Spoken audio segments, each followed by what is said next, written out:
আমাৰ আখলৰ বয়োজ্যেষ্ঠ আইসকলক মোৰ নমস্কাৰ। বাই ভনী সখী আপোনালোক আটাইকে মই বহু মৰম যাচিছোঁ। আজি আপোনালোকলৈ মই লৈ আহিছোঁ জাতিলাওৰ কোপ্তা।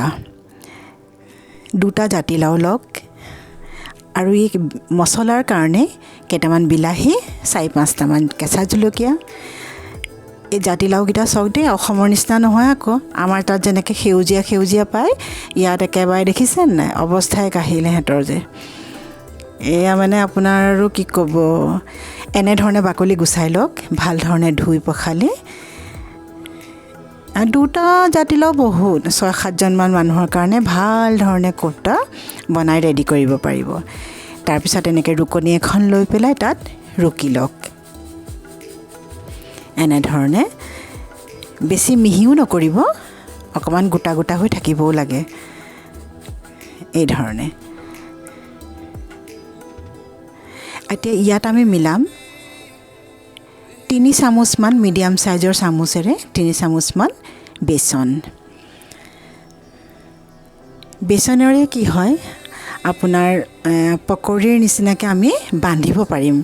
নহ'লে খালি ঘিয়া বা জাতিলাওৰে আমিতো কোপ্তা বনাব নোৱাৰিম। কিছুমানে ময়দাও মিলায়, মই ময়দাতকৈ বেচন মিলোৱাটোহে ভাল পাওঁ। আমাৰ ইয়াত বেচনহে আমি বেছিকৈ ব্যৱহাৰ কৰোঁ দেই। এই ধৰণে এতিয়া ইয়াত মই এড কৰিম হালধি 1 চামুচ, 2 চামুচ জলকীয়াৰ গুড়ি। আপুনি বিচাৰিলে 3 চামুচো দিব পাৰে যদি জ্বলা বেছি খোৱাৰ অভ্যাস আছে। মই মিডিয়াম জ্বলাই দিছোঁ ইয়াত। 2 চামুচ বহুত হ'ব। আৰু নিমখ যেনেধৰণে আপুনি খাব বিচাৰে তেনেধৰণে দিয়ক। তাৰপিছত চফ জৰুৰ মিলাব আপুনি ইয়াত। চফেৰে কি হয়, এই যে বেচনৰ পকৰি খালে অলপমান পেটৰ গণ্ডগোল হ'বও পাৰেতো, ক'ব নোৱাৰি। পেটটো অকণমান ঠাণ্ডা ৰাখে, চফ ঠাণ্ডা হয় সেইকাৰণে। আৰু হিং মিলাব নিশ্চয়, কাৰণ হিঙেৰে ডাইজেষ্ট হয় আৰু ইয়াৰ গোন্ধটো বৰ ভাল লাগে। এই ধৰণে চামুচেৰে মিলাব। আচলতে কি জানে, মই হাতেৰেই মিলাওঁ, আপোনাক দেখুৱাবলৈহে মই চামুচখন ব্যৱহাৰ কৰিছোঁ। হাতেৰে মিলালে বেছি ধুনীয়া হয়, বেছি ভাল হয়। ভাল ধৰণে মেছ কৰি ল'ব গোটেইখিনি যাতে মিলি যায়। এয়া চাওক, অকণমান মিঠাতেল মই মিলাইছোঁ। আপুনি তেলটো এভইড কৰিব বিচাৰিলেও কৰিব পাৰে, কিন্তু তেল দিলে অকণমান সোৱাদটো বেছি ভাল হয়। মিঠাতেলৰ যিটো সোৱাদ মই ভাল পাওঁ, সেইকাৰণে দিছোঁ। আপুনি যদি দিব নিবিচাৰে, তেল বেছিকৈ নাখাওঁ বুলি ভাবিছে, তেতিয়াহ'লে নিদিব তেল। কিন্তু সোৱাদ যদি বেছি ভালকৈ লাগে তেতিয়াহ'লে অকণমান মিলাই দিব। এয়া চাওক, এই ধৰণে গোটেইখিনি মেছ কৰি ল'ব। এতিয়া আমি সৰু বল ৰেডি কৰিম। চাব, সেয়া হাতেৰেই হ'ব আৰু চামুচেৰেতো নহ'ব দিয়কচোন। এয়া এই ধৰণে আপুনি সৰু বল ৰেডি কৰক। এই ধৰণে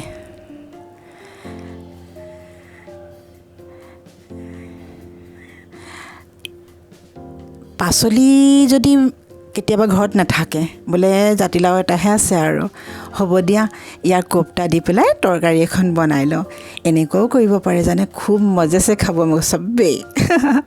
এয়া চাওক, এতিয়া এয়া আপুনি যদি অকণ ডিপ ফ্ৰাই কৰে, তেতিয়াহ'লে আপুনি ভাল ধৰণে এখন গ্ৰেভিৰ তৰকাৰী ৰেডি কৰিব পাৰে আৰু তাত দিব পাৰে। আৰু পকৰীৰ নিচিনাকৈ বনাব খুজিলে চাহৰ লগত খাবৰ কাৰণে তৈয়াৰ কৰক। এয়া চাওক, আমাৰ কোপ্তা ৰেডি হৈছে ফ্ৰাই পেনত। এটা কথা লক্ষ্য ৰাখিব, ফ্লেমটো কম কৰি ল'ব। প্ৰথমতে তেজ কৰি আপুনি গৰম কৰি লওক, তাৰপিছত কম কৰি ল'ব। এয়া আমাৰ কোপ্তা ৰেডি। এতিয়া মই গ্ৰেভিখিনি ফ্ৰাই কৰিম। এয়া চাওক, সেই টমেটো আপোনাক দেখুৱাইছিলোঁ বিলাহীখিনি, সেয়া পিউৰি তৈয়াৰ কৰিলোঁ মই। কেঁচা জলকীয়া আটাইকেইটা নিদিলোঁ দেই, 4টামানহে দিলোঁ। তাতে এয়া নিমখ ইচ্ছা অনুসৰি, তাৰপিছত ধনিয়া পাউডাৰটো আমি আচলতে মছলাটো অকণ বঢ়াবৰ কাৰণে দিওঁ। আপুনি যদি কম কৰিবও বিচাৰে মছলা, নিদিবও পাৰে, কিন্তু দিলে ভাল হয়। আৰু জলকীয়া গুড়িৰ লগতো সেই একে কথা। জলকীয়া গুড়িটো আপুনি যদি জ্বলা বেছি খায় দিব পাৰে, নহ'লে আৰু 1 চামুচেৰে কাম চলাই দিয়ক। তাৰপিছত ধনিয়া পাউডাৰ, জলকীয়াৰ গুড়ি, হালধি, বাছ ইমানেই। এয়া চাওক গোটেইখিনি আপুনি মিলাই লওক হৈ গ'ল ন মছলা ৰেডি এয়া আমাৰ কেৰাহীত তেল গৰম হৈছেই এয়া মই এচামুচ হিং দিলোঁ হিঙেৰে তৰকাৰীখনৰ সোৱাদেই বেলেগ হৈ যায় জানে গোন্ধটো ইমান ভাল লাগে ইয়াত এচামুচ সৰিয়হ দিলোঁ এচামুচ জিৰা আৰু এচামুচ চফ তাৰপিছত সেই মছলাখিনি আমি ইয়াত এতিয়া ফ্ৰাই কৰিম এতিয়া কেৰাহীখন বেছি গৰম হৈ গৈছে ফ্লেমটো অকণ কম কৰি দিলোঁ মই তাৰপিছত এই গ্ৰেভিখিনিত অকণমান সেই বাতিটো যে আছিলে তাতে পানী অকণ মিলাই পেলাই ধুই সেই পানীকণো ইয়াত দি দিব তাৰপিছত কম ফ্লেমত আপুনি ফ্ৰাই কৰক এয়া মই আধা বাতি দৈও আনিছোঁ আৰু 5 চামুচমান আপোনাৰ মলাই মানে এই গাখীৰৰ পৰা যে আমি কাটি কাটি খৰ থওঁ যে সেয়া মই ফ্ৰিজত থৈ দিছিলোঁ 3 দিনৰ এয়া মই তৰকাৰীত দিওঁ বৰ ভাল লাগে গ্ৰেভিখিনি ইমান সোৱাদ হয় আপোনাক কি ক'ম এয়া চাওক বিলাহী ফ্ৰাই হৈছে কিন্তু এতিয়া অকণ সময় লাগিব কাৰণ কেঁচা বিলাহীটো প্ৰথমতে আমি সিজাই লোৱা নাছিলোঁ